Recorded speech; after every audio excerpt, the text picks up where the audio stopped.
Hello everyone and welcome back to our channel. Today, we're journeying back in time to uncover the story of a lost kingdom, a civilization that thrived for over 1,600 years along the stunning coastline of central Vietnam. This is the incredible history of the Kingdom of Champa.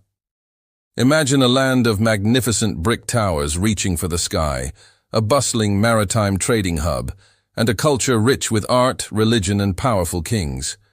This wasn't just a kingdom, it was a vibrant tapestry of city-states that left an indelible mark on Southeast Asian history. But where did it all begin? Our story starts long before the kingdom itself, around 1000 BCE, with the Sa Huỳnh culture. These were the seafaring ancestors of the Cham people, known for their distinctive custom of burying their dead in large ceramic jars. They were skilled artisans and traders, laying the cultural and demographic foundation for the great state that would soon emerge from their legacy. Fast forward to the year 192 CE.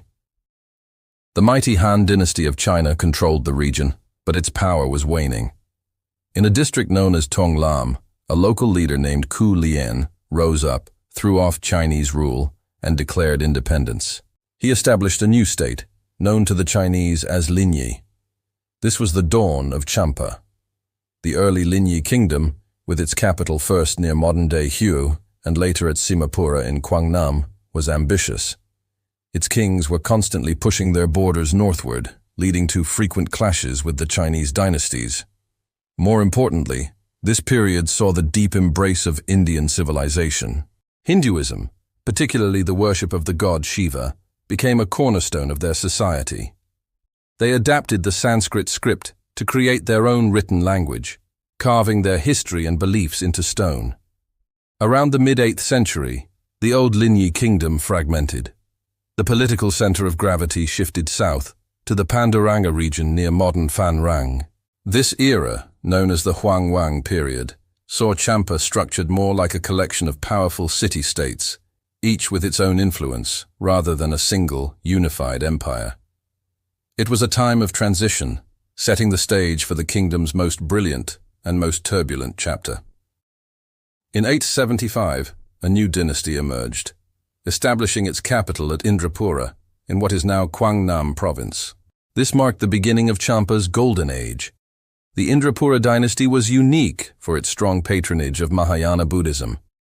King Indravarman Phai founded the magnificent Zhongduong temple complex, the largest Buddhist sanctuary in Cham history, a testament to a period of incredible artistic and spiritual flourishing. But this golden era would soon give way to a new capital and a new destiny. Around the year 982, the center of power moved to Vijaya, the formidable Victory citadel in modern Biên. The Vijaya period represents Champa at the zenith of its military and political might. For nearly 500 years, this was the heart of the kingdom. However, power breeds conflict. The Vijaya period was defined by a relentless struggle on two fronts. To the north, Champa was locked in a series of brutal wars with its powerful Vietnamese neighbor, Dai Viet. To the west, it faced constant pressure from the mighty Khmer Empire of Angkor. It was an age of epic battles and legendary kings. In 1069, after a defeat, the Cham king was forced to cede 3 northern provinces to Dai Viet. This event marked the beginning of the Nam Tien, or the southward march of the Vietnamese people, a slow, centuries-long process of expansion that would profoundly shape the map of the region. Yet Champa would have one last, dazzling blaze of glory. In the late 14th century, a king named Chế Bồng Nga, often called the Red King, ascended the throne.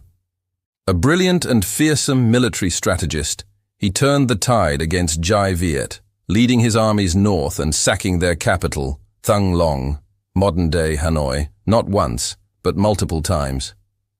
For a brief moment, it seemed as though Champa was invincible. But this resurgence was not to last. After Chế Bồng Nga's death in battle, Champa's power began to wane. The final devastating blow came in 1471. The Dai Viet emperor, Lê Thánh Tông, launched a massive invasion force. They besieged and completely destroyed the capital city of Vijaya. Chronicles say tens of thousands of Cham people were killed or captured. It was a cataclysmic event that shattered the kingdom. The once great Champa was reduced to a few small principalities clinging to the southern coast. After 1471, the story of Champa becomes one of survival. The remnants of the kingdom, centered in the regions of Kauthara and Panduranga, existed in a precarious state. They were caught in the orbit of the powerful Nguyen lords who ruled southern Vietnam. For 2 centuries, they managed to maintain a fragile autonomy, a shadow of their former glory. In the 1690s, another conflict led to the Nguyen lords formally turning Champa into a protectorate, renaming it Thuan Than Tran, or the Thuan Than Garrison. The Cham king was still allowed to rule, but he was a vassal, his kingdom no longer truly independent. This final chapter lasted for about 140 years. Finally, in 1832, the Vietnamese Emperor Minh Mang, a ruler determined to centralize his administration, made a fateful decision. He formally abolished the protectorate and fully annexed the last vestiges of Cham territory into Vietnam. After more than 16 centuries, the Kingdom of Champa officially vanished from the map. But a kingdom is more than just borders on a map. Champa's legacy lives on. Just look at the breathtaking temple towers that still dot the landscape of central Vietnam. The My Son Sanctuary, a UNESCO World Heritage Site, is a stunning complex of temples dedicated to Shiva, nestled in a lush valley. Sites like Po Nagar in Nha Trang and Po Klong Garai in Phan Rang stand as silent, powerful testaments to the architectural genius and deep faith of the Cham people.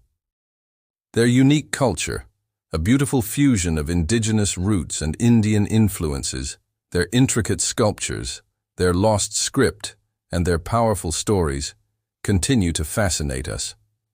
The history of Champa is a poignant reminder of the rise and fall of civilizations, of the enduring power of culture, and of a people whose spirit is still woven into the very fabric of Vietnam today.